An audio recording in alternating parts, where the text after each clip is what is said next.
সেই জন্য আমাদের আস্বাদনের বিষয় আমরা কলির জীব, আমাদের কলির ভগবান নদিয়ার চাঁদ গৌর সুন্দর, তাই আমাদের আস্বাদনের বিষয় শান্তিপুর মিলন। নিতাই গৌর হরিবল, গৌর হরি। কাল আপনারা শুনেছেন রাসলীলা, তাই তো শুনেছেন? রাস শুনেছেন তো? কালকে রাসলীলা হয়েছিল মা। তাহলে কাল যেহেতু বৃন্দাবন লীলা হয়েছে, আজ গৌরঙ্গ লীলা হোক। হ্যাঁ, চলুন যাই আমরা, যেহেতু আস্বাদন করব শান্তিপুর মিলন। এই যে ভোগের সৃষ্টি, নিতাই গৌরে যে ভোগ হচ্ছে, এই ভোগ শুরু হয়েছিল কোথা থেকে? প্রথম কোথায় স্টার্ট হয়, কোথায় শুরু হয়? সেটা হচ্ছে অদ্বৈত প্রভুর গৃহে। তো সেটাই আজ আমরা জানবো লীলার মধ্যে দিয়ে। প্রথম ভোগ শুরু হয়েছিল কোথা থেকে, কিভাবে। চলুন যাই আমরা আস্বাদন করব শান্তিপুর মিলন। জয় রাধে। ধীরে স্থির মনোভাব নিয়ে আস্বাদন করবেন। চলে যাব আমরা নবদ্বীপ ধামে। কে কে গেছেন নবদ্বীপে? একবার যদি দেখান হাত তুলে। এক হাত কেন, দু হাত তুলে দেখান। হ্যাঁ, নিতাই গৌর হরিবল, হরিবল, জয় রাধেশ্যাম। তা চলে যাব আমরা নবদ্বীপে। আসুন আমরা সবাই মিলে উলুধ্বনি হরিধ্বনি করে নবদ্বীপে গিয়ে আজকের আমাদের লীলা আস্বাদন। আগে একটু গৌর কথা শুনবো, তারপরে লীলা কথা। পুরোটাই আমাদের গৌর কথা। আজকে লীলা মানে গৌরের কথা, গৌরের লীলা। কিন্তু তার মধ্যে একটা মহাজনী পদ দিয়ে আমরা গৌরচন্দ্রিকা শুনে তারপরে লীলা আস্বাদনে যাব। জয় রাধে। লীলা পরিবেশনে ভুল ত্রুটি হলে সন্তান জ্ঞানে সকলে আমাকে ক্ষমা করবেন। জয় রাধে রাধে।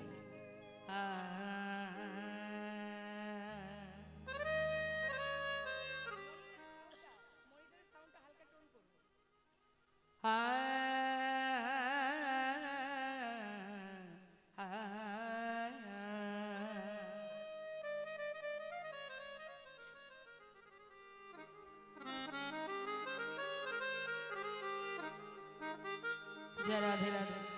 লীলা পরিবেশনে ভুল ত্রুটি হলে সকলে ক্ষমা করবেন। জয় রাধেশ্বর। গৌরাঙ্গ বলিতে ও ও হে, একবার অনুধ্বনি। নিতাই গৌর হরিবল, গৌর হরিবল, হরিবল।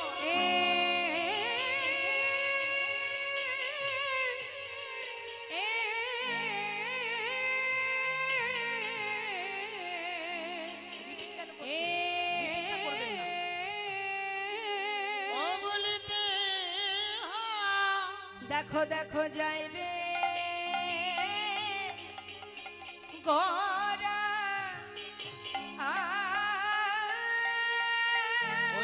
রে,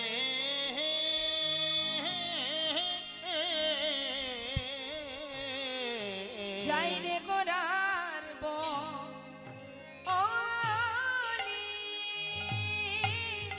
হারি যায় আহা মরি গোরা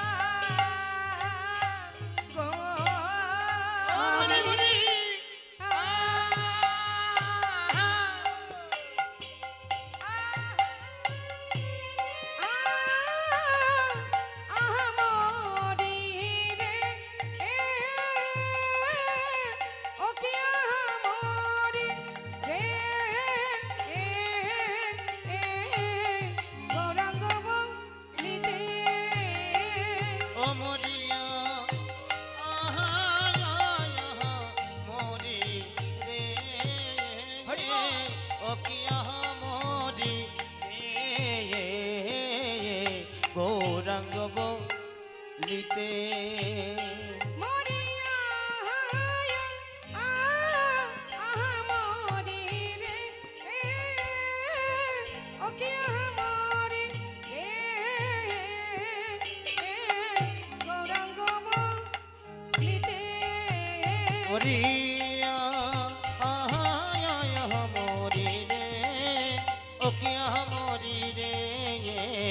গৌরাঙ্গ বলিতে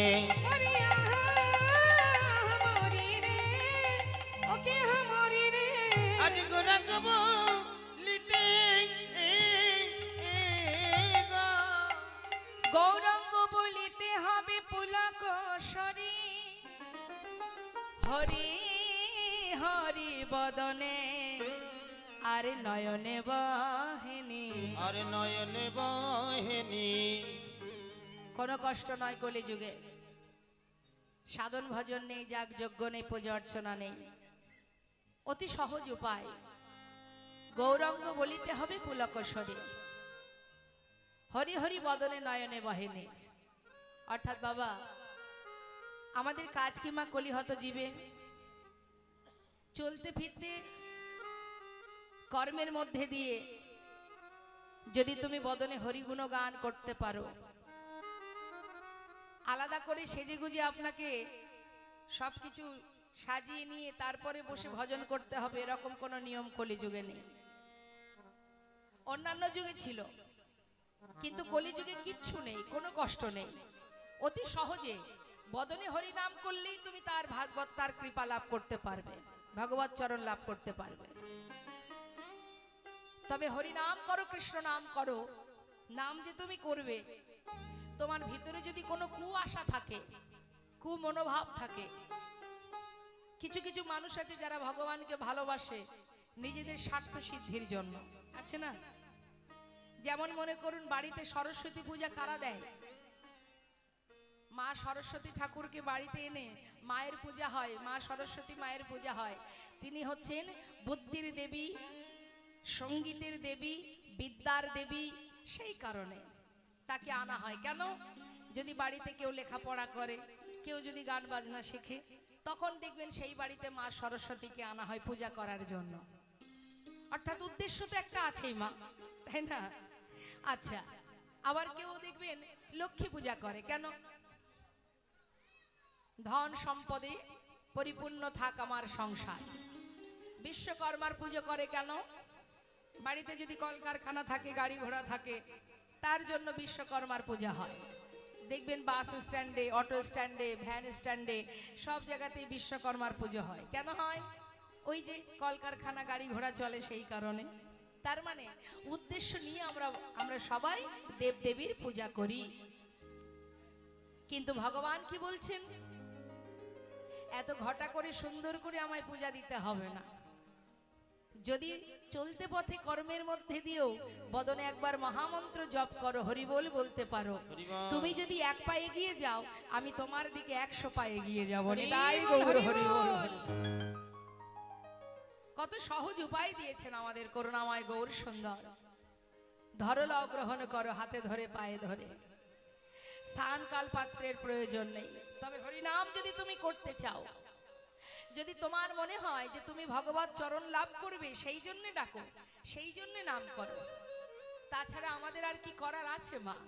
এই পৃথিবীতে যা কিছু আমরা পেয়েছি তার কৃপায় পেয়েছি, আবার সবই ফেলে আমাদের চলে যেতে হবে, কিছুই তো সাথে যাবে না। আমাদের যাবে শুধুমাত্র তুমি যদি সঠিকভাবে ভজন করতে পারো, তাহলে আসার সময় যেমন সুন্দরভাবে এসেছো, আবার যাবার পথটাও তোমার সুন্দর হয়ে যাবে। কারণ আমরা বেশ এসেছি মা, আসার সময় খুব ভালো এসেছি, কিন্তু যাবার পথ আমরা সবাই ভুলে গেছি। মনে নেই কিভাবে যেতে হবে, কেমন করে যাব সেই পথে। এই বাচ্চা, কি ব্যাপার তো? বসুন আপনারা, যদি আসন থাকে আসন বসুন, এইভাবে দাঁড়িয়ে না থেকে আসন গ্রহণ করুন। সবাই বসুন, আসন ফাঁকা রাখার কোনো দরকার নেই, সবাই বসুন। এইদিকে মন দেবেন মা, এদিক ওদিকে মাথা ঘোরাবেন না। অনেক কষ্ট করে এই দুর্যোগের মধ্যে দিয়ে আপনারা এসেছেন কৃষ্ণ নাম শোনার জন্য। কে এলো আর কে গেল, কে কেমন করে সাজলো আর কে কি পড়লো, ওদিকে তাকানোর দরকার নেই। কেমন যে রাধে। তা কি বলছে? হরিনাম মহামন্ত্র জপ করো, হাসি মুখে, পুলক শরীর, আনন্দে থাকো। আনন্দে কেন থাকতে বলছে? আমরা অনেক পেয়েছি। যদি বলেন কি পেয়েছি, বলার মতো বদন পেয়েছি, সেবা দেওয়ার হাত পেয়েছি। অনেক অনেক মানুষ আছে যাদের হাত নেই, অনেক অনেক মানুষ আছে যাদের দুটো চোখ নেই, দেখার শক্তি নেই। কিছু কিছু মানুষ আছে যাদের বলবার শক্তি নেই। তার মানে আমরা যদি বিচার করি, তাদের থেকে আমরা অনেক পেয়েছি। হৃদয় পেয়েছি ধরে রাখার মতো, চলার মতো দুটি চরণ পেয়েছি, শোনার মতো শ্রুতি পেয়েছি। কি পাইনি আমরা? সবই তো পেয়েছি। যাদের নেই তারা জানে না থাকার জ্বালা কি। তারা ভগবানের কাছে কেঁদেছে, তারা সবাই কাঁদছে, কিন্তু আমরা তো পরিপূর্ণ দেহ পেয়েছি। আর কি? এতদিন যা কিছু নিয়ে উপভোগ করেছি, আনন্দ করেছি, সুখে স্বাচ্ছন্দ্যে দিন কাটিয়েছি, সুখ দুঃখ দুয়ে মিলে একসঙ্গে জীবন কাটিয়েছি, দিন তো আমাদের ফুরিয়ে যাচ্ছে। যাবার সময় সবার ঘনিয়ে আসছে, যেমন এসেছি চলে যেতে হবে। তাই আমাদের সকলের একটা কাজ, যত সময় এই দেহটার মধ্যে আমরা আছি, এই দেহের ভিতরে যত সময় আমরা আছি, তত সময় যদি আমরা এতটুকু যদি কৃষ্ণ ভজন করতে পারি, এইটুকু ভজনও করতে পারি। ভগবান বললেন, জীব যদি একবার কৃষ্ণ নাম করে, একবার কৃষ্ণ নামে যত পাপ হরে, জীবের সাধ্য নেই জীব তত পাপ করে। তার মানে মা, সারা জীবন আপনি অন্যায় করেছেন, অনেক পাপ করেছেন, শেষ জীবনে হঠাৎ করে আপনার ভিতরে ত্যাগ এলো, বৈরাগ্য এলো, আপনি গোবিন্দ চরণে নিজেকে সঁপে দিলেন, তার নামে মত্ত থাকলেন। দেখবেন পাড়াপড়শি আপনাকে দেখে ব্যঙ্গ করবে, হ্যাঁ সারা জীবন অন্যায় করেছে, হিংসা করেছে, মানুষের ক্ষতি করেছে, মানুষের মেরে কেটে খেয়েছে, আর এখন সাধু হয়েছে। ভগবান কোনোদিন ক্ষমা করবে না, কোনোদিন ক্ষমা করবে না। বলে না অনেকে যে সারা জীবন পাপ করলো, শেষ বয়সে ভগবানের নাম করলে কি আর ভগবানের কৃপা হবে? অনেকেই বলে, কিন্তু ভগবান কি বলেন? যে মুহূর্তে জীব আমাকে স্মরণ করবে, যে মুহূর্তে জীব আমাকে ভালোবাসবে, যে মুহূর্তে জীব আমার চরণে নিজেকে সঁপে দেবে, তার পূর্বের যত অপরাধ পাপ থাকুক না কেন, নিমেষে সব পরিষ্কার হয়ে যাবে। নিমেষে পরিষ্কার হয়।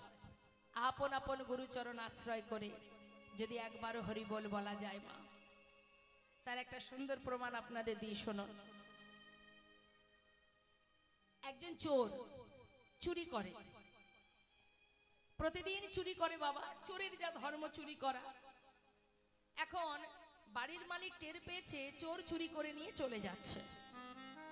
বাড়ির মালিক টের পেয়ে তাড়াতাড়ি করে শয্যা ছেড়ে সেই চোরের পাছু ধরেছে, সঙ্গে আরো কয়েকজন আছে। এখন অন্ধকারের মধ্যে যখন চোরের পিছন ধরেছে, তারা মন দিয়ে শুনবেন কথাটা, চোরের পাছু ধরেছে, এখন ছুটছে, আর চোরও ছুটছে নিজের প্রাণ বাঁচানোর জন্য। এখন দেখছে এক জায়গায়, যেমন আজ আপনারা বসে আছেন এখানে কৃষ্ণ কথা শ্রবণ করছেন, সাধু সঙ্গ করছেন, ঠিক চোর তার সমস্ত চুরি করা মালপত্রগুলো তাড়াতাড়ি করে বুকে চেপে ধরে দৌড়াতে দৌড়াতে দেখছে এক জায়গায় সাধু সঙ্গ হচ্ছে। নিতাই গৌর হরি বল।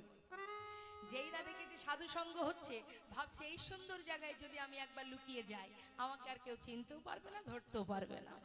তাই সে কি করেছে, ওই সাধুদের মাঝখানে বসে বসে কৃষ্ণ কথা হরি কথা শুনছে। হরি বল।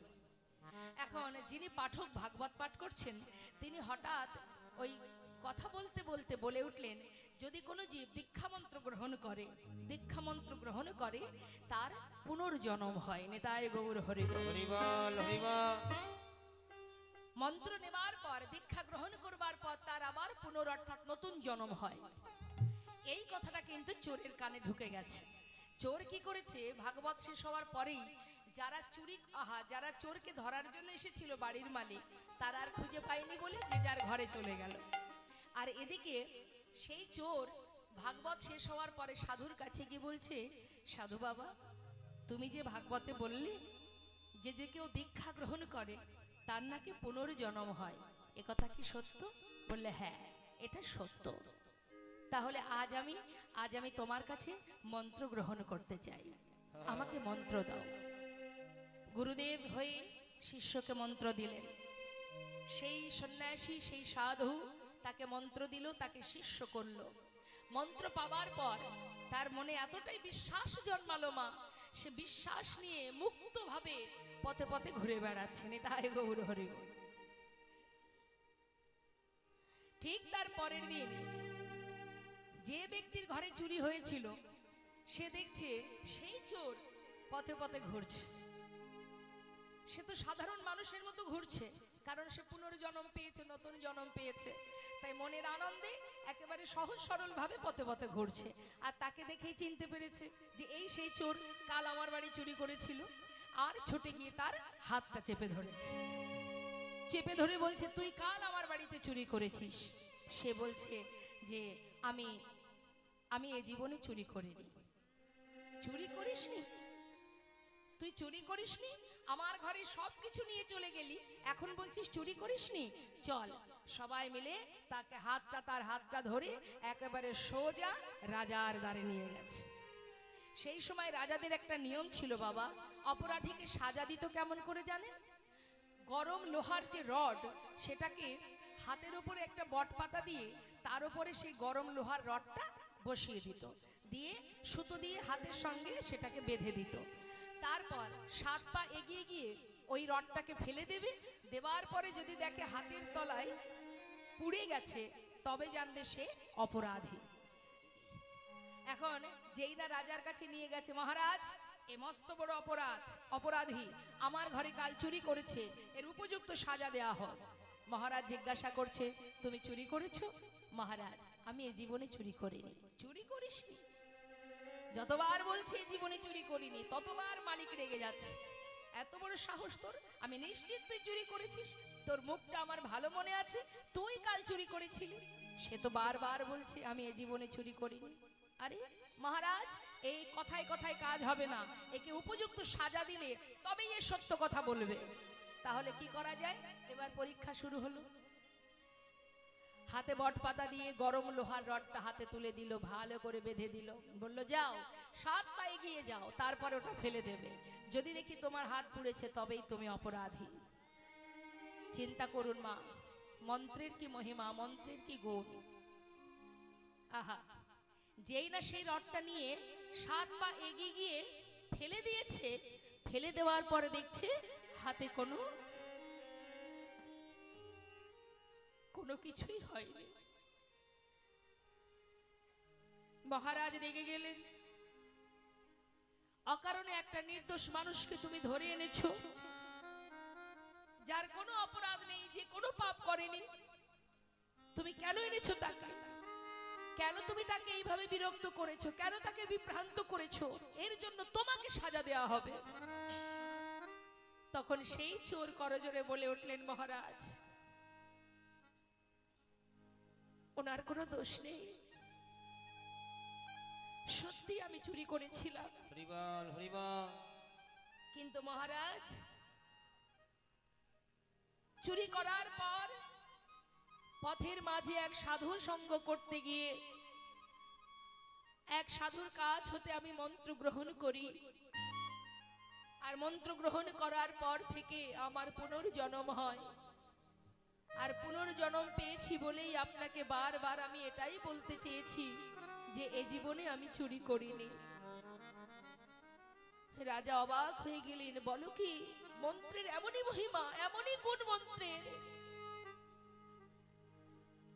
তাই মাগো, এই দৃষ্টান্ত দেওয়ার এটাই কারণ, হরিনামের মহিমা এমনই মহিমা, ইচ্ছাই বলো অনিচ্ছাই বলো, নামের যে ক্রিয়া সে কিন্তু দেখা দেবেই দেবে। শাস্ত্রে বললেন, হেলাই বা শ্রদ্ধায় যেবা নাম লয়, ক্রমে ক্রমে কৃষ্ণ ভক্তির হয় উপচয়।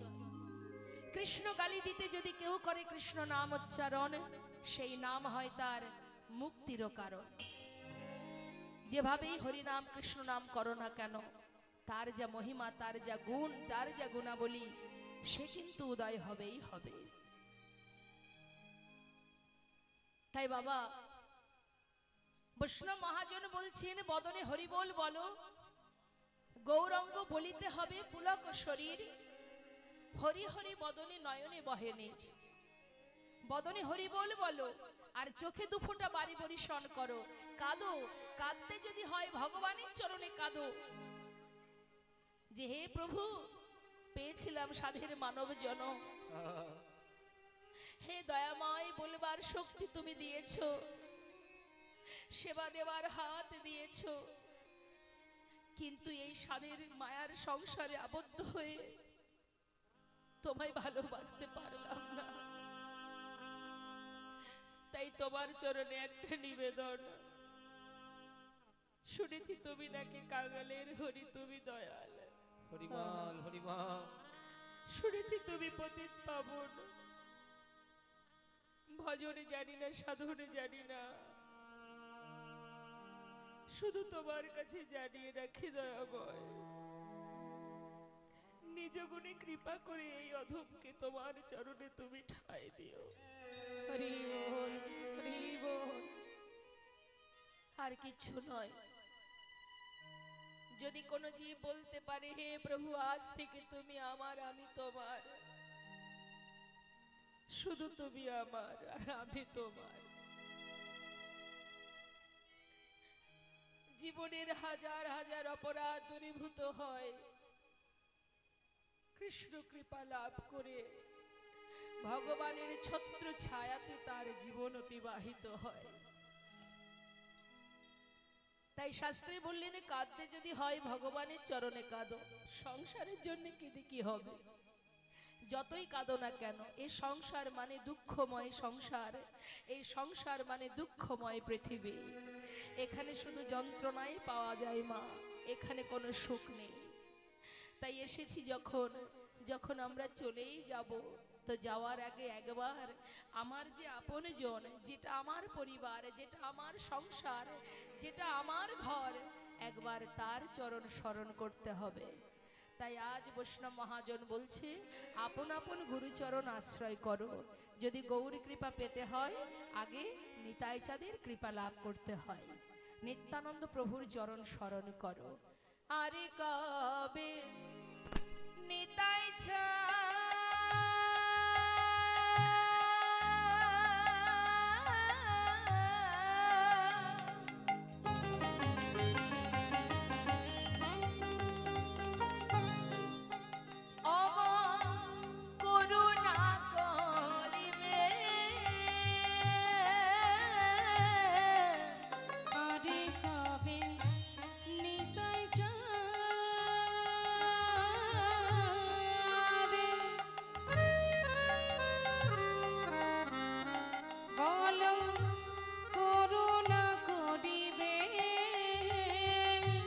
সংসার বাসনা আমার কবে তুচ্ছ হবে,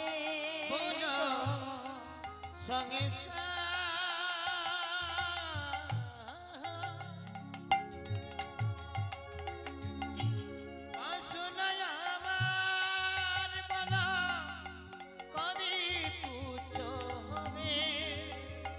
এই বিষয় ছাড়িয়া কবে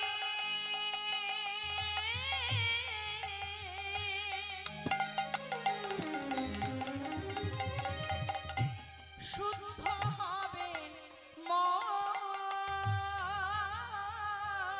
এই বিষয় ছাড়িয়া কবি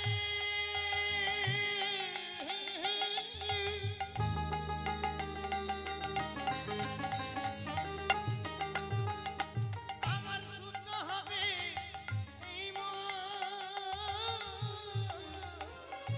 কবে যাব মধুর বৃন্দাবন, কবে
সুন্দর পদাবলী দিয়ে আমরা গৌর কথা শ্রবণ করলাম ছোট্ট করে। চলে যাব আমরা আমাদের লীলা কথায়। চলুন সবাই উলুধ্বনি হরিধ্বনি করে আমরা লীলা আস্বাদনে যাই। আগে যাব আমরা একটু নিতাই গৌরের জয়ধ্বনি করব। নিতাই গৌরের একটি ছোট্ট ভজন শুনে তারপরে লীলা শ্রবণে যাব। জয় রাধে। কথার সময় একদম ড্রাই করবেন না।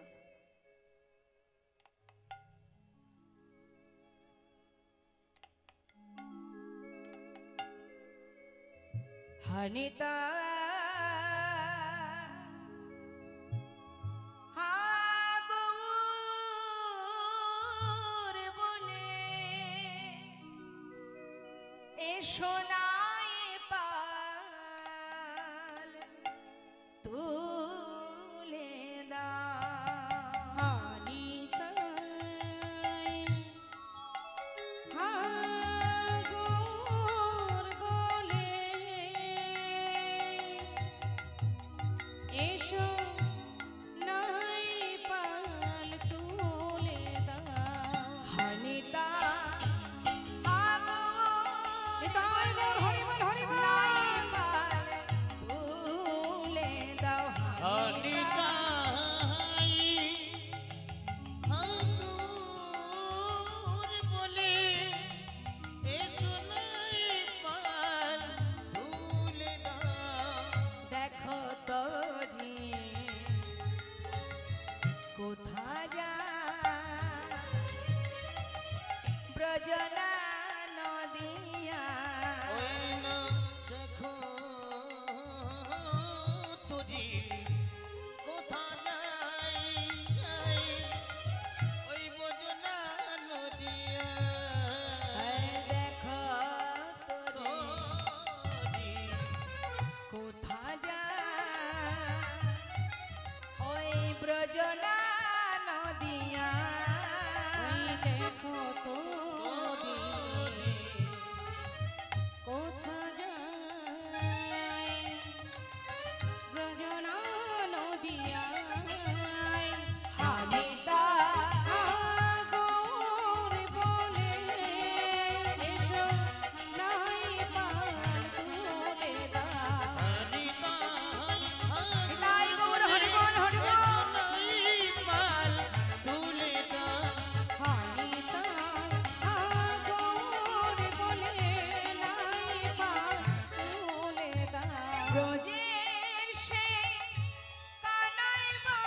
ব্রজের সেই কানাই বল। ব্রজের সেই কানাই বল। গৌর নিতাই নদিয়া। ব্রজের সেই কানাই বল। গৌর নিতাই নদিয়া। এই জগজনার উদ্ধারেতে ঘরে ঘরে নামে বিলা ব্রাহ্মণ আবার চণ্ডাল সবার হাত ধরে পার করে নেয়। সোনারে নদিয়া সোনারে নদিয়া সোনারে নদিয়া। বলে তুলে দাও নাই পাল তুলে দাও নাই পাল তুলে দাও। নাই পাল তুলে দাও। নিতাই গৌর হরিবল হরিবল হরিবল। জয় রাধে রাধে।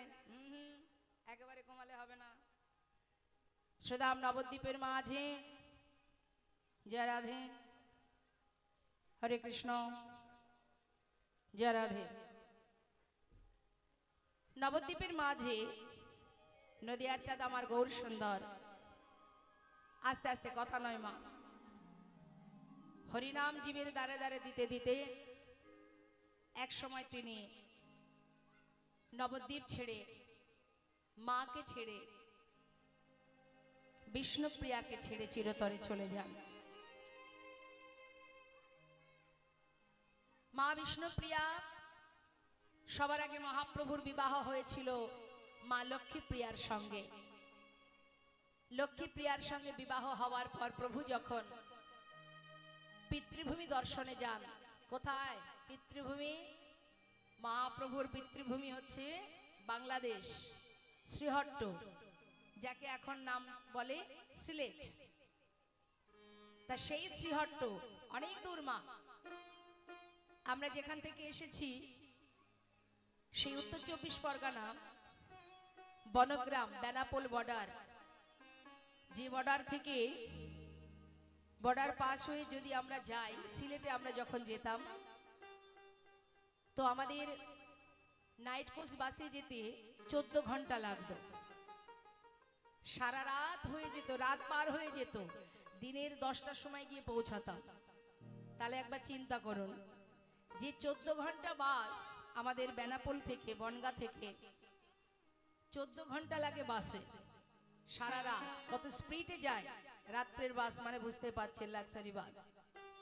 আর মহাপ্রভু নবদ্বীপ থেকে নিজে পায়ে হেঁটে হরিনাম দিতে দিতে সেই শ্রীহট্ট, সেই সিলেট গিয়েছিলেন পিতৃভূমি দর্শনে। নিতাই গৌর হরিবল হরিবল। এগুলো ভাবার বিষয় যে প্রভু কত কি করেছেন আমাদের জন্য।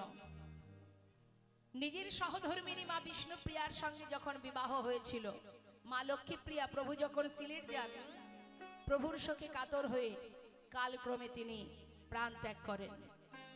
যখন তিনি মারা যান তারপরেই নিমাই পথে পথে হরিনাম করে বেড়াতো। মায়ের মনে বড় দুঃখ ছিল যে আমার বয়স হচ্ছে, আমি আজ আছি কাল থাকবো না, আমি যদি মারা যাই আমার ছেলেটার হবে কি উপায়। সব মা বাবারাই ভাবে যদি কারোর হাতে তুলে দিতে পারতাম নিমাইকে তাহলে মরেও শান্তি পেতাম। তাই মা খোঁজ করতে শুরু করলো। আর তখনই ওই মালঞ্চ পাড়ার সনাতন মিশ্রের কন্যা বিষ্ণুপ্রিয়ার সঙ্গে প্রভুর বিবাহ হল। 13 বছর যখন বয়স মা বিষ্ণুপ্রিয়ার তখন বিবাহ হয়। 15 বছর যখন বয়স, অর্থাৎ 2 বছর মহাপ্রভু ছিলেন মা বিষ্ণুপ্রিয়ার কাছে। 2 বছর পর মানে 15 বছর যখন বয়স মা বিষ্ণুপ্রিয়ার, তখন মহাপ্রভু সবাইকে ছেড়ে নবদ্বীপ ছেড়ে চিরতরে চলে যান। প্রতিদিন শ্রীবাসের ঘরে হরিনাম কীর্তন করেন শ্রীবাস পণ্ডিত, যিনি হলেন মা আর 3 যুগের দেবর্ষী নারদ। তিনি কলিযুগে হয়েছেন শ্রীবাস পণ্ডিত। সেই শ্রীবাসের ঘরে মহাপ্রভু প্রতিনিয়ত সারা রাত্রি ব্যাপী হরিনাম করেন। কিন্তু বাবা হঠাৎ কাল রাত্রে প্রভু আর শ্রীবাসের ঘরে যাননি। মা বিষ্ণুপ্রিয়াকে সাথে করে নিয়ে শয্যা পরিশয়নে আছেন। মা শয়নে আছেন, প্রভু শয়নে আছেন। আস্তে কথা নয়। আমাকে পছন্দ হচ্ছে না? আমি এসেই শুনেছি এখানকার এই এলাকার সবাই আমাকে খুব ভালোবাসেন। তা ভালোবাসার এই নমুনা বসে বসে গল্প। আজকের গল্প আমার সঙ্গে হবে। আমি চলে গেলে তারপরে আমার প্রিয়জনের সঙ্গে গল্প হোক। এখন তো অন্তত আমার সঙ্গে একটু গল্প করুন।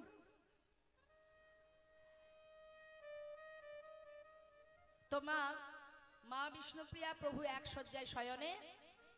একটু মন্দির লীলার মধ্যে ভালো লাগবে। আর শুধু তাই নয়, ভালো লাগার সাথে সাথে আপনাদের মঙ্গল হবে। কারণ এটা হচ্ছে পরমাত্মার সেবা।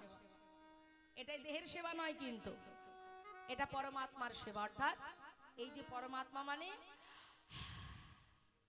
শ্বাস, এটা আছে বলে আমি এখনো আছি এই দেহের মধ্যে। যেদিন এই শ্বাস চলবে না, অর্থাৎ আমি থাকবো না, এই দেহ পড়ে থাকবে। তাই আমি মানে শ্বাস প্রশ্বাস, আমি মানে পরমাত্মা, আমি মানে সাক্ষাৎ, আমি মানে চৈতন্য চেতনা। তাই মন দিয়ে শুনতে হবে। এবার কি হয়েছে? মধ্যরাত, মাঝরাত্রি, মা বিষ্ণুপ্রিয়ার ঘুম ভেঙে গেছে। যেই না ঘুম ভেঙে গেছে, মা প্রভুর শয্যার উপরে হাত দিয়েছে। হাত দেয়া মাত্রই কি দেখছে? হেথা বিষ্ণুপ্রিয়া চমকি ওঠিয়া, হেথা বিষ্ণুপ্রিয়া চমকি উঠিয়া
প্রভু তুমি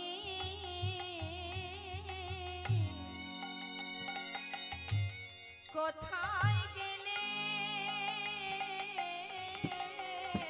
বলে প্রভু প্রভু তুমি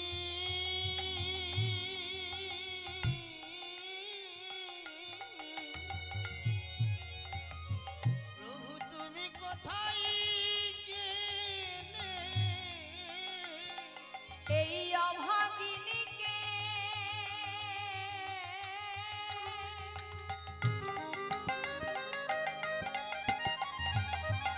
একা ফেলে বলো প্রভু তুমি কোথায় গেলে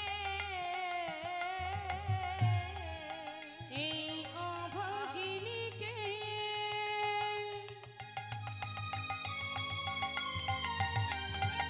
একা ফেলে বলো প্রভু কোথায় গেলে প্রভু এই কি তোমার মনে ছিল বলো প্রভু এই কি তোমার মনে ছিল এই অভাগিনীকে কাদায়ে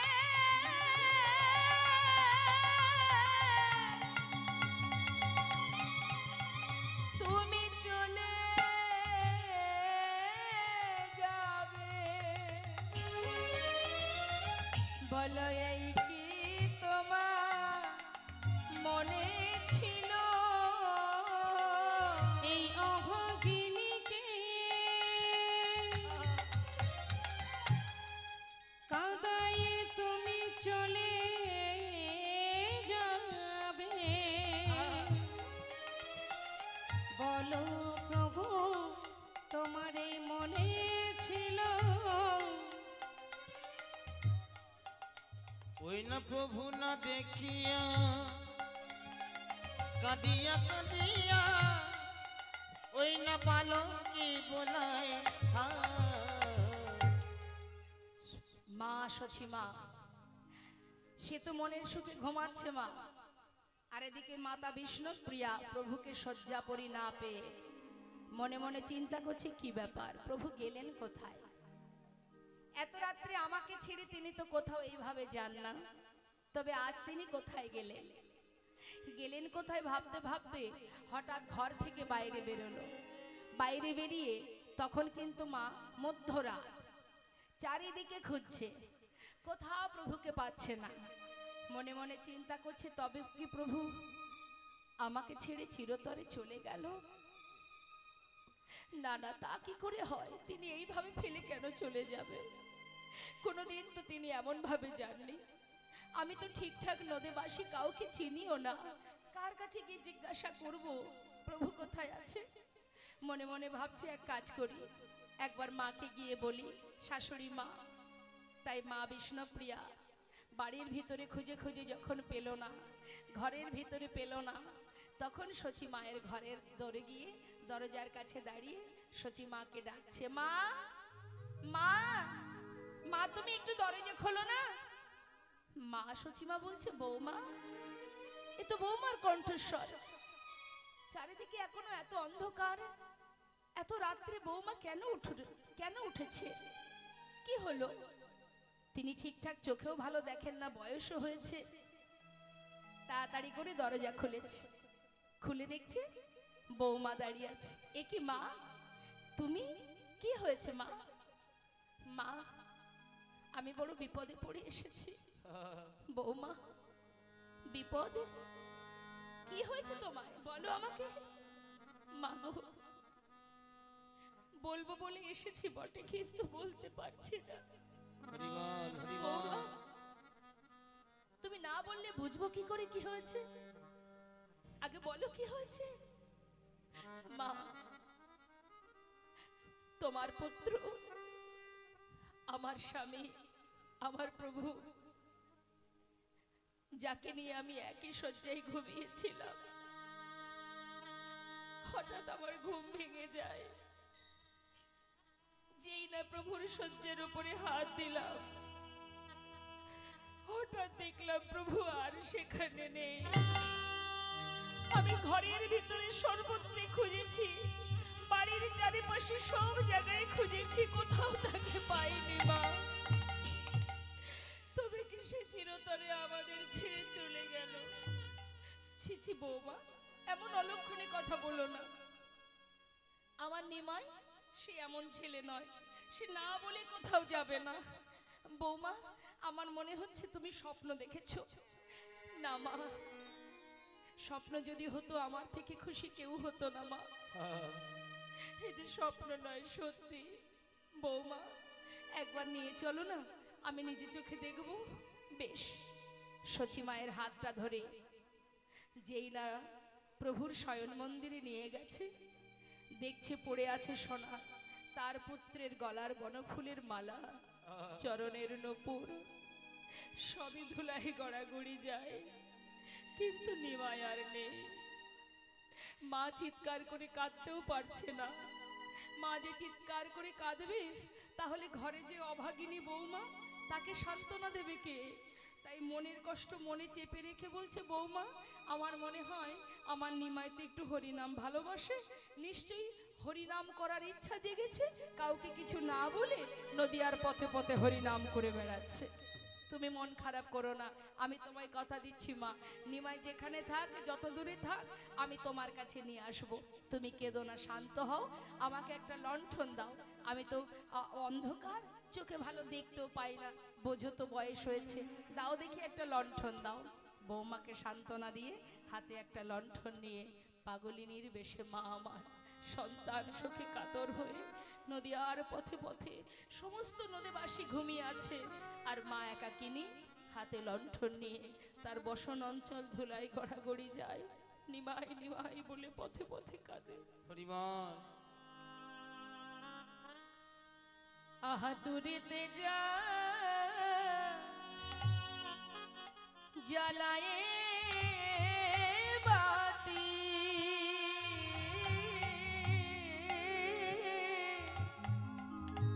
মা খুঁজেছিল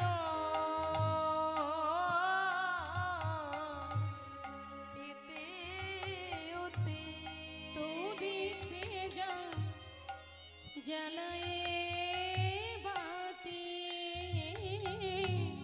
মায় আমার খুঁজেছিল ইতি অতি। ওরে নিমাই রে,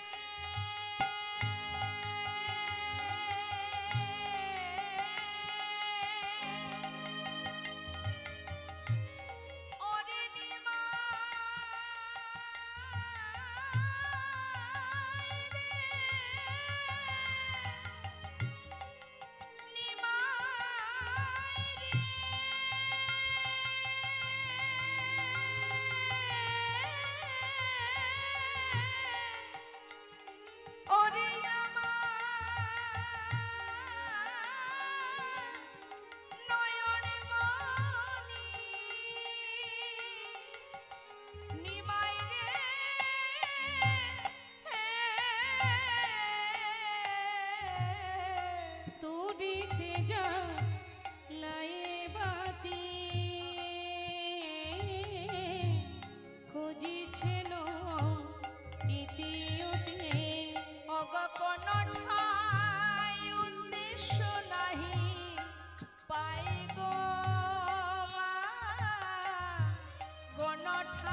উদ্দেশ্য নাহি পায়। আমার কোন ঠাই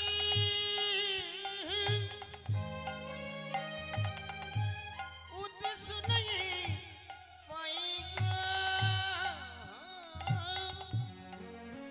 আমার কোন ঠাই উদ্দেশ্য নাহি পায়। একবার নিমাই ফিরে আয় রে,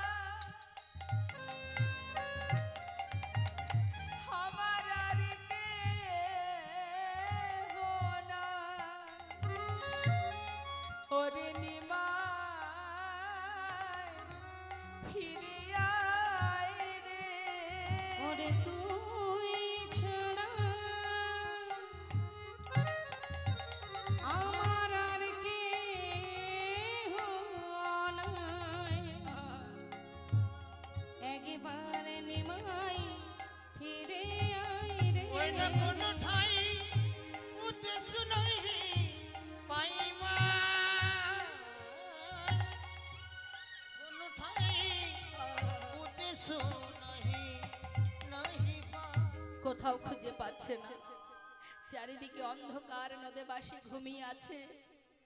মা দেখছে পথের ধারে কত কুকুর শ্রীগাল ঘুরে ঘুরে বেড়াচ্ছে। মা তাদের কাছে গিয়ে বলছে, নিমাই, আহা, ওরে ওরে, তোরা তো সারা রাত পথেই থাকিস, তোরা যদি একবার বলে দিতে পারিস আমার নিমাই কোন পথে গেছে, বল না রে, আমার নিমাই কোন পথে গেছে, তোরা নিশ্চয় জানিস। তারা যদি জেনেও থাকে বলবে কি করে মা? তাদের যে বলার মতো শক্তি প্রভু দেয়নি। মা ধুলায় গড়াগড়ি দিয়ে নিমাই নিমাই বলে কাঁদছে আর মনে মনে ভাবছে, ঘরে আমার পুত্রবধূ, আমি তার কাছে কি করে নিজের মুখ দেখাবো? আমার নিমাই মাত্র 2টি বছর হলো আমার বৌমাকে ফেলে রেখে সে চিরতরে বিদায় নিয়েছে। ওই অভাগিনীর সামনে আমি কি বলে সান্ত্বনা দেব? করব কি আমি? কেমন করে মুখ দেখাবো? মা চিন্তা করছে, আমি যদি নিমাইকে না পাই এই প্রাণ আমি আর রাখবো না, কারণ আমি বৌমার সামনে মুখ দেখাতে পারবো না। আমি তাকে কথা দিয়েছি নিমাইকে নিয়ে ঘরে যাব, নিমাইকে যদি না পাই এই মুখ আমি আর কাউকে দেখাবো না। পথে বসে কাঁদছে, হঠাৎ একটু ভোর ভোর হয়েছে মা। যেই না ভোর হয়েছে মনে মনে চিন্তা করছে, তাই তো রাস্তাঘাটে একটু অর্ধেক দেখা যাচ্ছে, যাই কোথাও নিমাইকে পাই আর না পাই অন্তত শ্রীবাসের ঘরে থাকলেও থাকতে পারে, কারণ আমার নিমাই তো শ্রীবাসের ঘরেই হরিনাম করে, যাই একটু সেখানে দেখে আসি, আমি নিশ্চিত আমার নিমাই শ্রীবাসের ঘরে আছে। যেই না রাস্তাঘাটে একটু অর্ধেক দেখা যাচ্ছে, তাড়াতাড়ি করে মা ভোর হতে না হতেই সচিমা শ্রীবাসের ঘরের সামনে গিয়ে দাঁড়িয়েছে। শ্রীবাসের সামনে, ঘরের সামনে গিয়ে ডাকছে, শ্রীবাস, শ্রীবাস, ও শ্রীবাস। শ্রীবাস পণ্ডিত দেখছে কি এত প্রভাতে মা এসেছে এখানে, কি হয়েছে মা, তুমি কাঁদছো কেন, প্রভু কেমন আছে? মা বলছে, শ্রীবাস, প্রভু কেমন আছে তুই জানিস না, তার মানে তোর ঘরে আমার নিমাই নেই। হরিবল। ও শ্রীবাস, সারা রাত নিমাইকে খুঁজেছি, কোথাও পাইনি বাবা। ভেবেছিলাম আর কোথাও থাকুক আর না থাকুক তোর ঘরে থাকবে, সেখানেও নিমাই নেই, চলে গেছে রে, চিরতরে চলে গেছে আমার নিমাই। একদিন বলেছিল, মা নবদ্বীপে আমি হরিনাম করি বলে সবাই আমার হরিনামের নিন্দা করে, জানো মা, কেউ যদি আমাকে নিন্দা করে আমি সহ্য করতে পারি, কেউ যদি আমার হরিনামের নিন্দা করে আমি সইতে পারি না। একদিন এই নামকে সম্বল করে আমি জনমের মতো চলে যাব মা। ভেবেছিলাম বৌমা, আহা, নিমাই যা বলছে হয়তো নাও করতে পারে, কিন্তু না, যা বললো তাই করলো, চলে গেছে।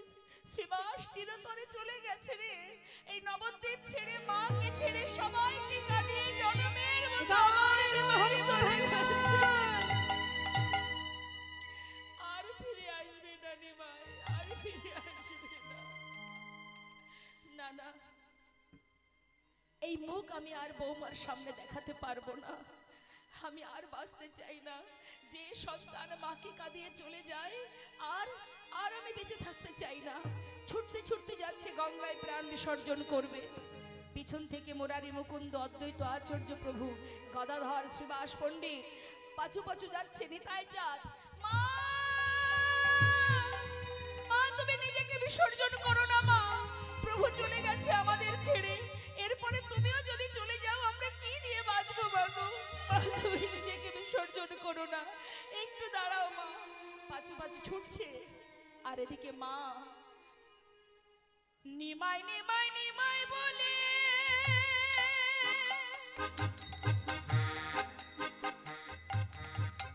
গঙ্গায় ঝাঁপ দিতে গেল,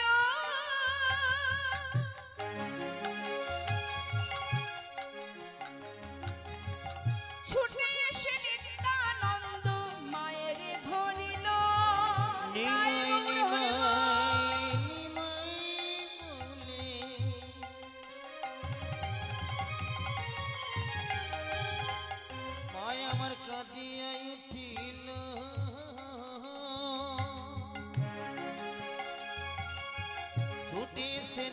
নিত্যানন্দ মায়ের ধরিল মরতে তোমায় হবে না মা, মরতে তোমায় হবে না মা, মরতে তোমায় হবে না না। না না মরতে তোমায় হবে না তোমার নিমাই গেছে নিতাই আছে, মরতে তোমায় হবে না। তোমার নিমাই গেছে নিতাই আছে, মরতে তোমায় হবে না মা। ছুটে এসে নিত্যানন্দ মায়ের, মায়ের ধরিল ছুটে এসে নিত্যানন্দ মায়ের ধরিল। ছুটে গিয়ে মাকে যেই না জড়িয়ে ধরেছে, মা বলছে নিতাই আমাকে কেন ধরলি বাবা? আর এমন করে মা মা বলে আমাকে আর ডাকিস না, কারণ মা ডাক শোনার স্বাদ আমার মিটে গেছে। আমি আর শুনতে চাই না এই ডাক।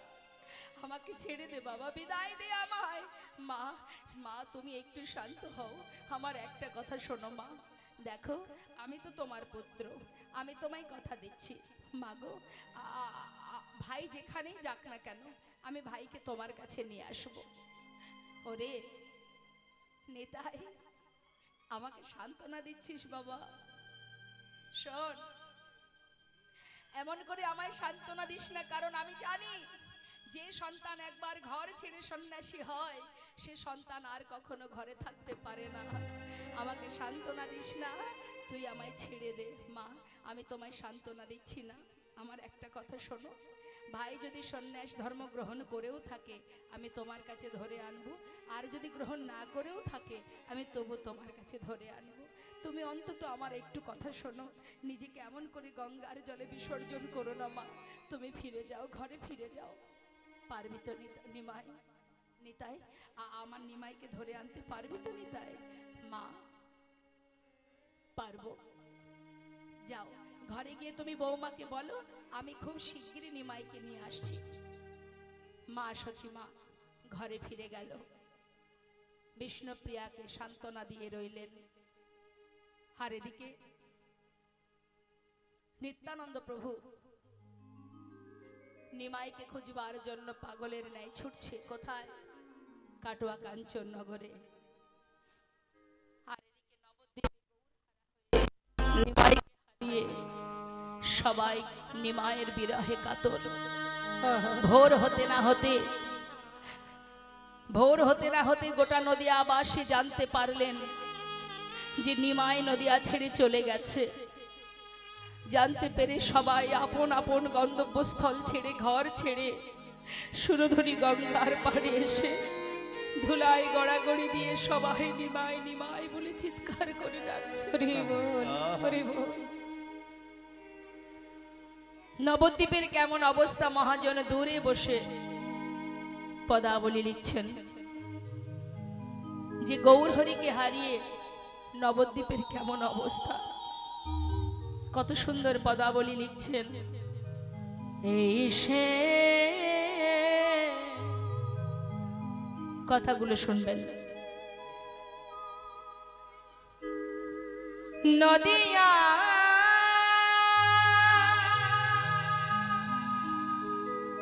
ও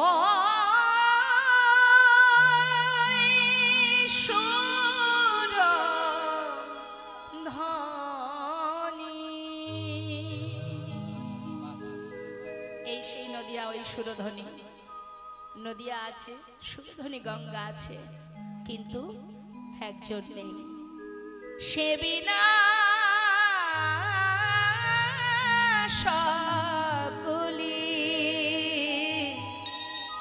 আপ ডাউন করবেন না, আপনি এক জায়গায় সেট করে রাখুন, আমার অসুবিধা হচ্ছে গাইতে। রয়েছে গো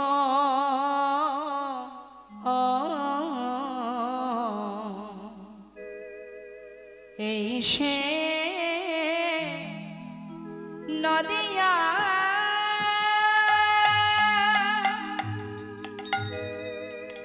ও সুর ধ্বনি সে বিনা সকলি রয়েছে গো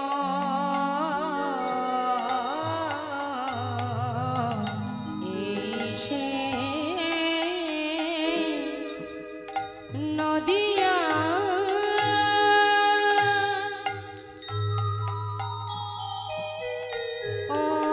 ওই সর ধনী সে বিনা সকলে রয়েছে গো ও এই সে নদিয়া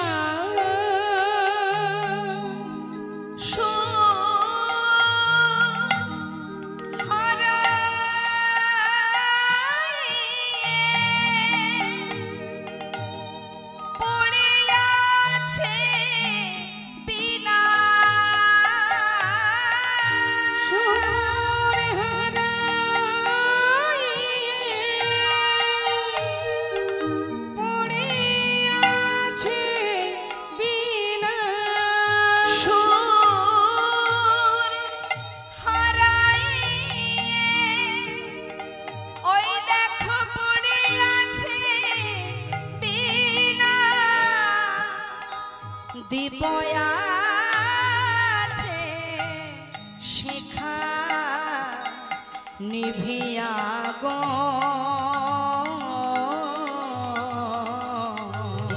সে নদিয়া ওই সর ধনী সে বিনা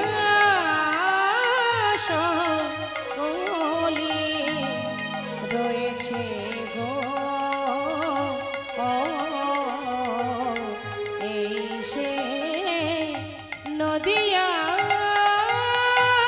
আয় গো সকলে কাঁদিয়া বেড়ায় আয় গো সকলে কাঁদিয়া বেড়ায় আয় গো সকলে কাঁদিয়া বেড়ায় আয় গো সকলে কাঁদিয়া বেড়ায় নদে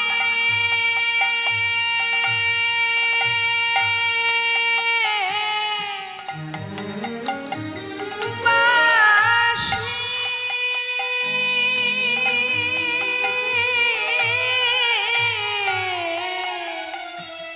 তোরা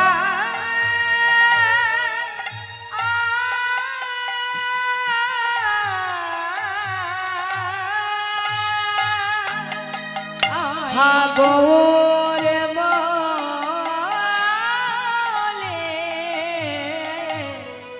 আকুল প্রাণে কাঁদি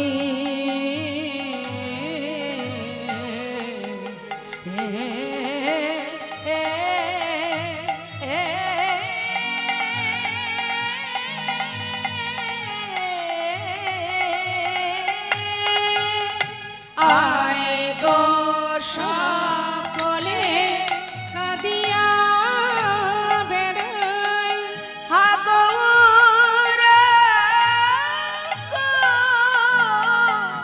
বলিয়া গো আয় গো সকলে কাঁদিয়া বেড়ায় হাগর গো বলিয়া গো ওমা সুরধ্বনি বল মা কোথায় গুণমণি ওমা সুরধ্বনি কোথায় গুণমণি তোর তীরে নীরে কত নেচেছে সে সে নদিয়া ওই সর ধনী সে বিনা সকলে রয়েছে গো এই সে নদিয়া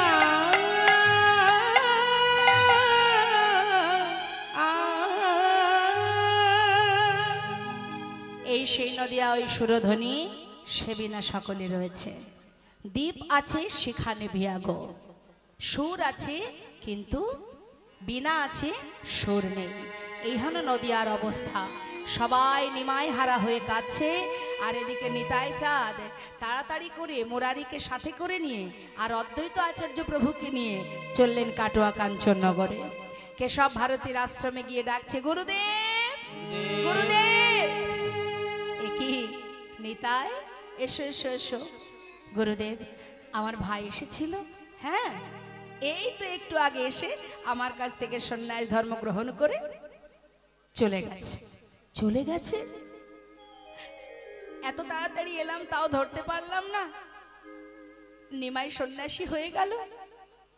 মনে মনে চিন্তা করছে কত দূরেই বা যাবে, আমি যদি একটু তাড়াতাড়ি যাই নিশ্চয়ই পথের ধারে নিমাইকে পেয়ে যাব। হরি বল হরি বল। তাই গুরুদেবের চরণে প্রণাম করে এবার গৌর হরিকে ধরবে বলে নিতাই চলেছে, কিন্তু মুরারিকে বলছে, মুরারি তুমি এক কাজ করো, নবদ্বীপে ফিরে যাও, গিয়ে সমস্ত নদীবাসীকে জানিয়ে দাও আমি খুব তাড়াতাড়ি নিমাইকে নিয়ে আসছি। আর অদ্বৈত প্রভুকে বললেন, তুমি শান্তিপুরে গিয়ে গঙ্গার ঘাটে একটা তরি নিয়ে আর ডোর কৌপিন বহির্বাস নিয়ে অপেক্ষা করো, আমি নিমাইকে ফিরিয়ে নিয়ে আসছি। দুইজনকে দুই দিকে পাঠিয়ে দিয়ে নিতাই চাঁদ চললেন নিমায়ের পাচু পাচু। নিতাই গৌর হরি বল। আর এদিকে গৌর হরি সন্ন্যাসী হয়ে শ্রীকৃষ্ণ চৈতন্য মহাপ্রভু নাম নিয়ে মনের আনন্দে কৃষ্ণ কৃষ্ণ বলতে বলতে বৃন্দাবনের দিকে ধেয়ে যাচ্ছে। হরি বল হরি বল। আর নিজে কৃষ্ণ হয়ে জগৎজীবকে কৃষ্ণ বলাচ্ছেন মা। রাধা কৃষ্ণ মিলিত তনু আমার গৌর হরি, তিনি নিজে কৃষ্ণ আর নিজে জীবকে বলাচ্ছেন। কেন বলাচ্ছেন? কলিযুগে এটাই আমার গৌর হরির মাহাত্ম্য, গৌর হরির এটাই হচ্ছে গুণ। অন্যান্য যুগে কিন্তু এটা ছিল না। অন্যান্য যুগে ভগবান কি বলেছেন, আমাকে ভালোবাসো, আমাকে স্মরণ করো, আমি তোমাদের মনোবাঞ্ছা পূর্ণ করব। কিন্তু কলিযুগে মহাপ্রভু একবারও বলেছেন যে তোমরা হা গৌর গৌর বলে কাঁদো? বলেছে মা? বলেছে একবারও যে তোমরা আমাকে ডাকো, আমাকে ভালোবাসো? বলেনি। কি বলেছে? এই জন্যই তো অন্যান্য যুগের চেয়ে কলিযুগ হলো ধন্য যুগ। শাস্ত্রে বললেন, ধন্য কলিযুগ ধন্য অবতীর্ণ আমার শ্রী চৈতন্য। হরি বল হরি বল। তিনি কি বলেছেন? হে জীব, আমার মতো করে দুটি বাহু তুলে হা কৃষ্ণ বলে কাঁদো।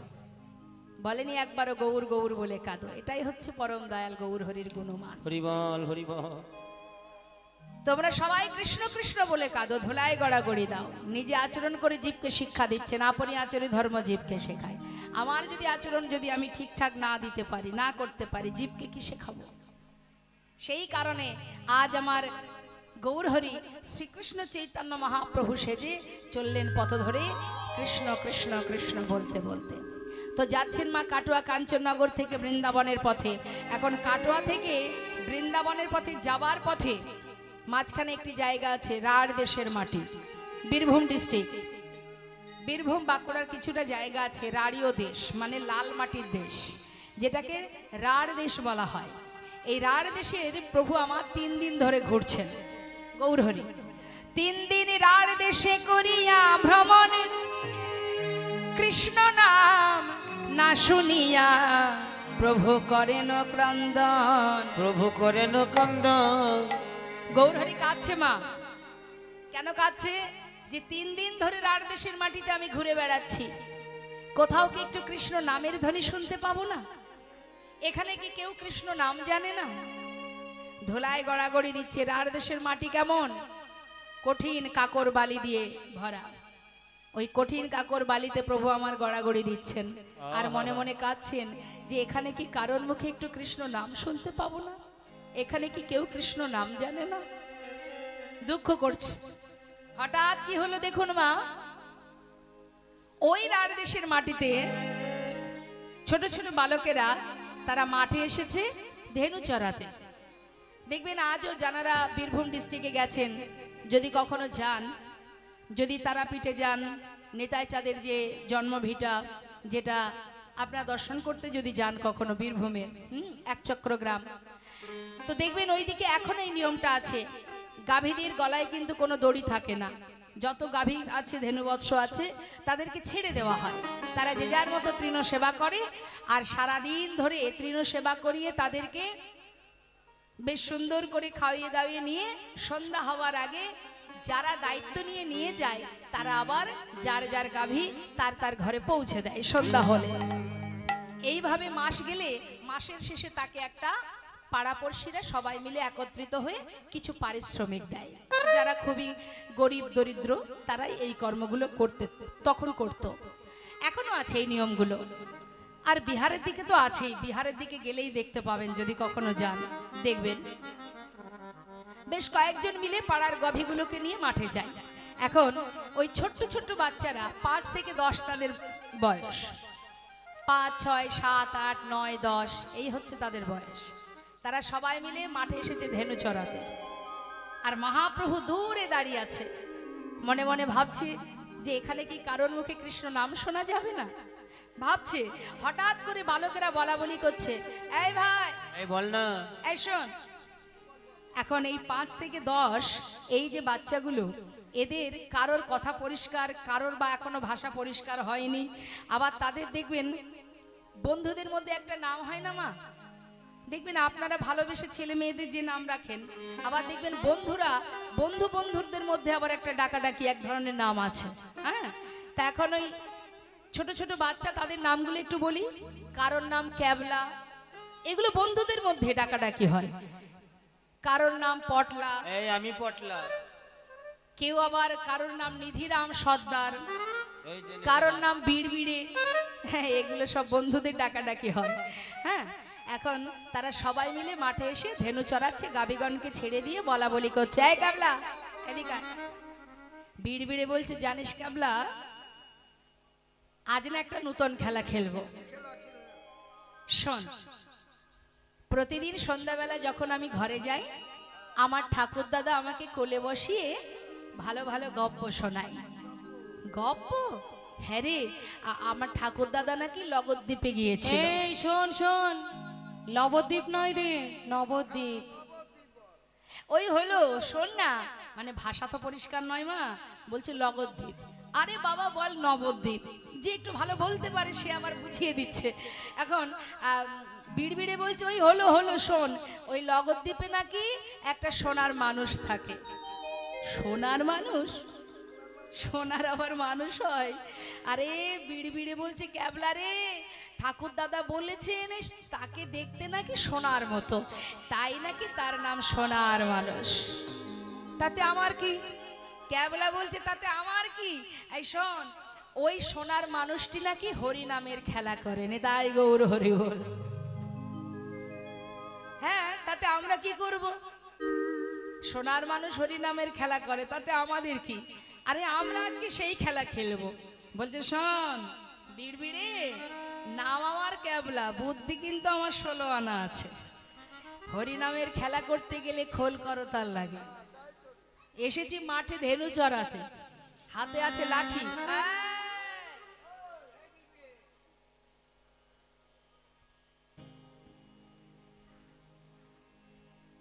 বলছে, শোন, ঠাকুর দাদা বলেছে আলাদা করে খোল করতাল লাগে না।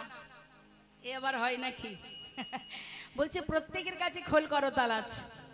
কি করে আছে? কি গো মা, আছে নাকি খোল করতাল? তাহলে ভাবুন তো, আলাদা করে খোল করতাল লাগে? বলছে, শোন, ঠাকুর দাদা বলেছে সবার কাছে খোল করতাল আছে।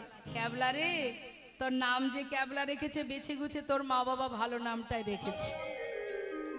ভাবিস না তোর 16 আনা বুদ্ধি আছে। হ্যাঁ, 16 আনা বুদ্ধি তোর নেই। শোন, ভালো করে শোন, ওই আমাদের প্রত্যেকের কাছে খোল করতাল। ক্যাবলা বলছে, তাহলে বুঝিয়ে দে, খোল কোথায়, করতাল কোথায়? তাই এবার আমার মায়েরাই বলেন তো, করতালটা দেখান দেখি। তবে করতাল আছে। হ্যাঁ আছে, আছে, সবই আছে। এবার খোলটা দেখান দেখি।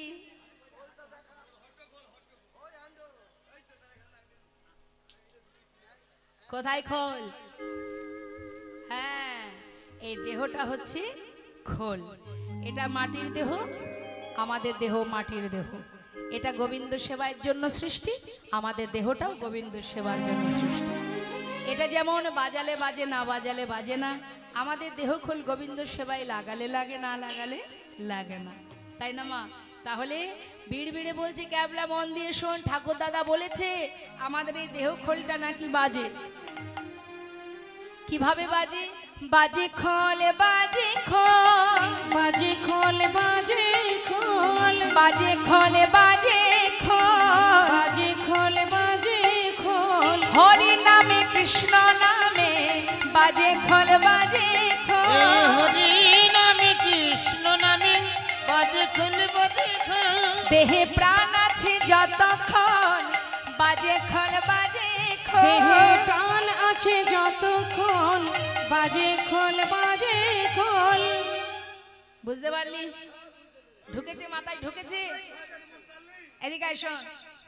তাহলে এই দেহ খোলটা বাজে যত সময় প্রাণ থাকে, আবার এই দেহ খোল বাজে হয়ে যায় মানে খারাপ হয়ে যায়, সেই বাজে মানে খারাপ। তো এই বাজে কখন হয়? বাজে খোল, বাজে খোল, বাজে খোল, বাজে খোল, দেহের প্রাণ পাখি উড়ে গেলে হয় বাজে খোল, বাজে দেহে খোল। প্রাণী পাখি উড়ে গেলে হয় বাজে খোল বাজে খোল। দেহের প্রাণ পাখি উড়ে গেলে হয় কাজের নয়, কাজের নয়, পাখি উড়ে গেলে এ হয়, তো কাজের নয়, কাজের নয়। প্রাণ পাখি উড়ে গেলে হয়, এই বাজে খোল বাজে খোল। খোল তো হলো। এই বিড়ি বিড়ি ক্যাপ কই করতাল দেখা, শোন শোন,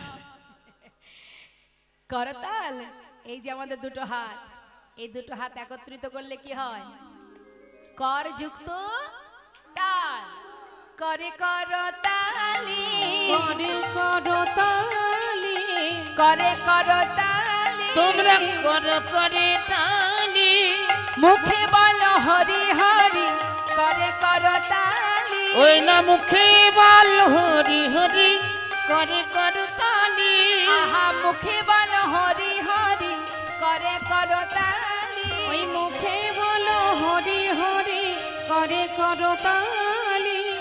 তাহলে মা করে করতালি আর মুখে বলো হরি হরি। হ্যাঁ, গৌর তোমার হলাম বলে এখন হাতে করতাল খোল সবই আছে, এবার বাজাতে হবে। বিড় বিড়ে বলছে এই কাবলা খোল করতাল পেয়েছিস? চল আমরা সবাই মিলে। এখন মহাপ্রভু কিন্তু দূরে দাঁড়িয়ে দাঁড়িয়ে ছোট ছোট বাচ্চাদের কথাগুলো শুনছে মা। প্রভু যে কাঁদছেন না, চোখের জল ওই কঠিন কাকর বালিতে পড়ছে, আর সেখান থেকে ভক্তি রানীর সৃষ্টি হয়েছে। এখন ভক্তি থাকবে কোথায়? ওই যে ছোট্ট ছোট্ট বালক সবাই হরিনাম করছে, সরল সুবুদ্ধি মন তাদের ওই পবিত্র হৃদয়ের মধ্যে গিয়ে ভক্তি রানী প্রবেশ করেছে। নিতাই গৌর হরি বল, হরি বল। আর ছোট ছোট শিশুরা মনের আনন্দে সবাই মিলে হরিনাম করছে ঘুরে ঘুরে। আমরাও গাইব, তুলুন হাত সবাই মিলে। সবাই হাত তুলতে হবে, না তুললে হবে না। হ্যাঁ, যার হাত নেই সে তুলবে না, আর যার গোবিন্দ সেবার হাত আছে, ভগবান দিয়েছেন দুটো হাত গোবিন্দ সেবার জন্য। যদি ভগবানের সেবার জন্য হাত দিয়ে থাকে, সেটাই হচ্ছে প্রকৃত হাত, সেটাই হচ্ছে হাত যেটা জীবের কল্যাণে লাগে, সমাজের মঙ্গলে লাগে। সেই হাত হাত নয় যে হাত দিয়ে মা বাবাকে আঘাত করা হয়, মা বাবাকে ঘর থেকে বাহির করে দেওয়া হয়, সেটা কিন্তু হাত নয়। হাত সেটাই যেটা ভগবানের সেবায় লাগে, জীবের কল্যাণে লাগে। তা যদি ভগবানের সেবার হাত থেকে থাকে, একবার সবাই মিলে প্রাণ ভরে দুটি বাহু তুলে হরিবল হরিবল নিতাই গৌর হরিবল। ছোট ছোট বালকরা সবাই মিলে দল বেঁধে হরিনাম করছে, কৃষ্ণ নাম করছে। তা আমরা গাইবো কি হরিনাম গাইছে, কি নাম গাইছে তারা, সেখানকার যে নাম সেই নামে গাইব। হরি বল রে,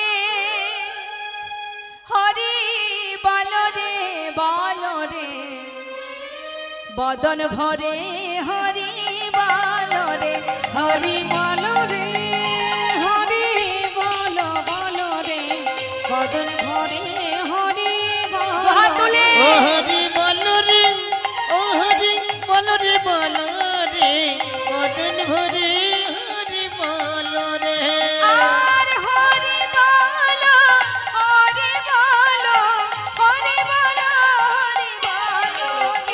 হরি বল রে ও হরি বল রে বদন ভরে হরি বল রে হরি বল রে হরি বল বল রে বদন ভরে হরি বল রে হরি বল হরি বল হরি বল হরি বল রে ও হরি বল রে ও হরি বল রে বদন ভরে হরি বল রে হরি বল রে হরি বল বল রে বদন ভরে হরি বল রে হরি বল রে বল রে বদন ভরে হরি বল রে সবাই মিলে যখন হরিগুণ গান গাইছে, গোপ বালকের মুখে শুনিয়া হরিনা তথায় আসিয়া প্রভু করেন বিশ্রাম।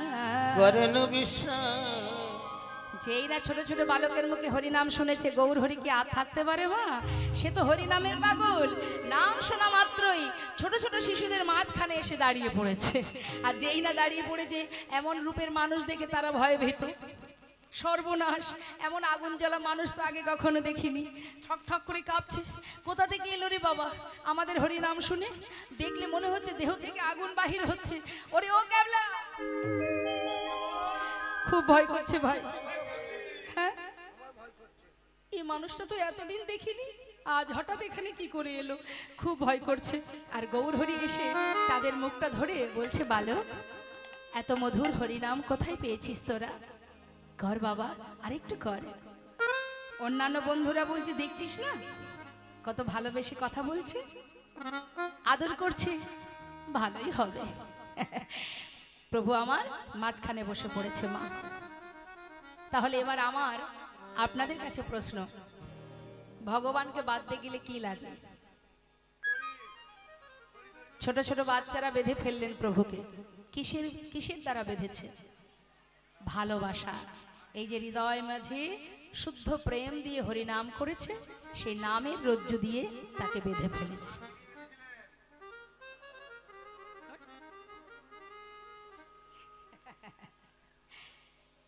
তো বেঁধেছেন ভগবানকে, মাও বেঁধেছিলেন যশোমতী। দেখুন, মা যশোমতীর বাধাটা অন্যরকম। ভগবানকে কেউ ক্রোধ ভরে যদি বাঁধতে চায়, বাঁধতে পারবে না। ভালোবাসা দিয়ে বাঁধলেই বাঁধা যায়। আজকের এই যে দামোদর মাস চলছে, দামোদর মাসে ভগবানের যে লীলা করেছিলেন, দামোদর লীলা, দেখুন এই দাম মানে কি? দড়ি। আর উদর মানে পেট। পেটের সঙ্গে এই উদরের সঙ্গে সুন্দর করে উদুখলে বেঁধেছিল মা যশোমতী। কেন বেঁধেছিল? প্রতিদিন ওই পাড়াপড়শিরা এসে নালিশ জানাতো, তোমার ছেলে আমার বাছুরটাকে ছেড়ে দিয়ে গাভীর দুগ্ধ পিয়ায়ে দিয়েছে, তোমার ছেলে দধির ভাণ্ড ভেঙে দিয়েছে।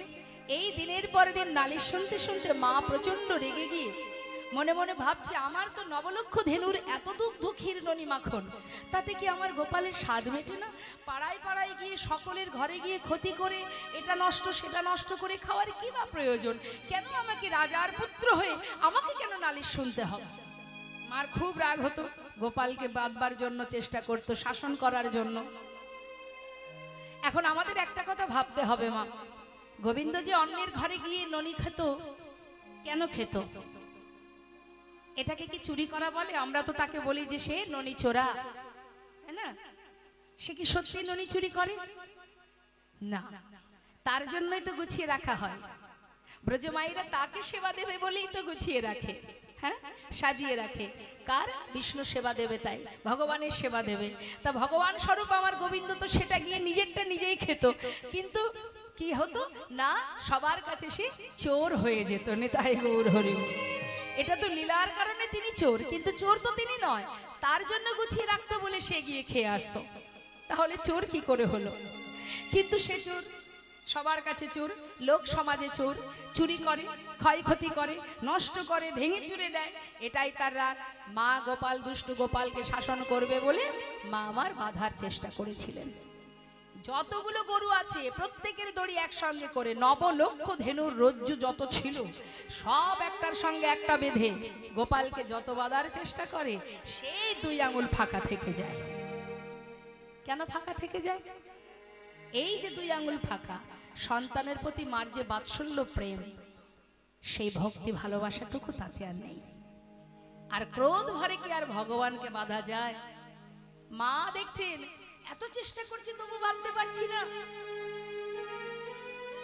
মা পরাজিত হলেন, হবার পরে মা কাঁদছে।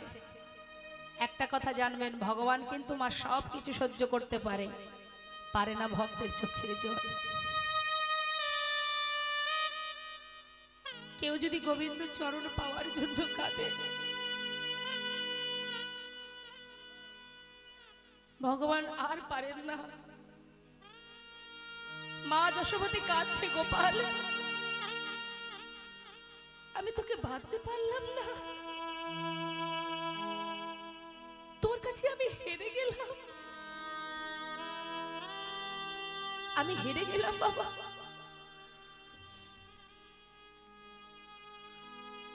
যেই দেখেছে মা কাঁদছে, ছুটে এসে গোবিন্দ মায়ের গলাটা জড়িয়ে ধরেছে। মা, কে বলেছে তুমি বাঁধতে পারোনি? এই তো আমি তোমার কাছে বাধা পড়ে গেছি। অর্থাৎ মায়ের চোখে জল যেই এলো, মায়ের সেই শুদ্ধ প্রেমে ভগবান বাধা পড়ে গেলেন। তাই ভক্তি রোজ যদি এই ভগবানকে বাধা যায়, এই সেই দামোদর মাস মা উদুকলে বেঁধেছিল গোপালকে, তারপরে মা বাঁধতে পেরেছিলেন। আর সেই উদুকল নিয়ে ভগবান গড়াতে গড়াতে গড়াতে গড়াতে যমল অর্জুন বলে 2টো বৃক্ষকে উদ্ধার করেছিলেন, যারা ছিল মণিপুত্র, অভিশপ্ত হয়েছিলেন বলেই তার উদ্ধার হলো। তা সেই ছোট ছোট বালক তারা ভগবানকে বাঁধলেন। মহাজন বললেন, দেখো কেবল ভক্তি ডরে তারে যাই গো বাধা, কেবল ভক্তি ডরে তাকে যাই গো বাধা, শুধু ভক্তি ডরে তারে যাই গো বাধা, শুধু ভক্তি ডরে যাই গো বাধা, ওই সহজ সরল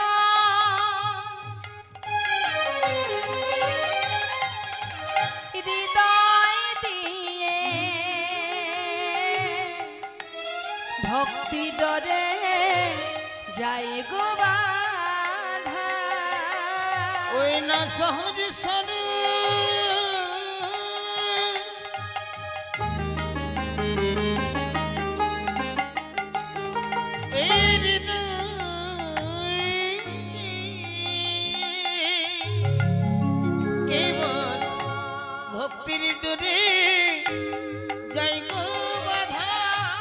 কোন ধনৈশ্বরে যা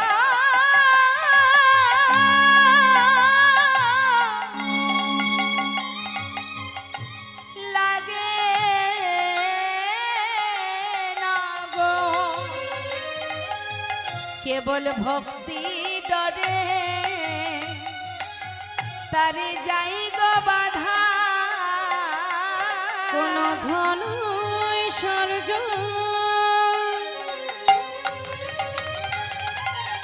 লাগে না গো, কেবল ভক্তি ডরে যাই গো বাধা,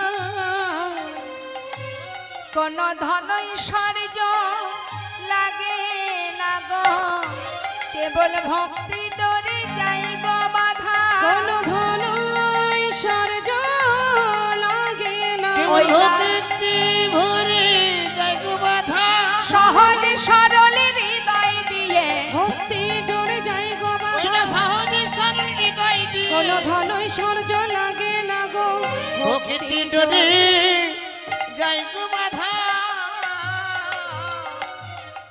সহজ সরল হৃদয় দিয়ে ভগবানকে বাঁধা যায়, ভগবানকে পাওয়া যায়। কোনো ভক্তি ছাড়া আর কোনো কিছুর বিনিময়ে তাকে পাওয়া যায় না মা। তার একটা সুন্দর প্রমাণ আপনাদের দিই, একটু মন দিয়ে শুনবেন। যা রাধে, কি খিদে পেয়েছে নাকি? খিদে পেয়েছে? খিদে পাইনি তো? তাহলে এত কথা কেন? শান্তিপুরে কি বলছেন?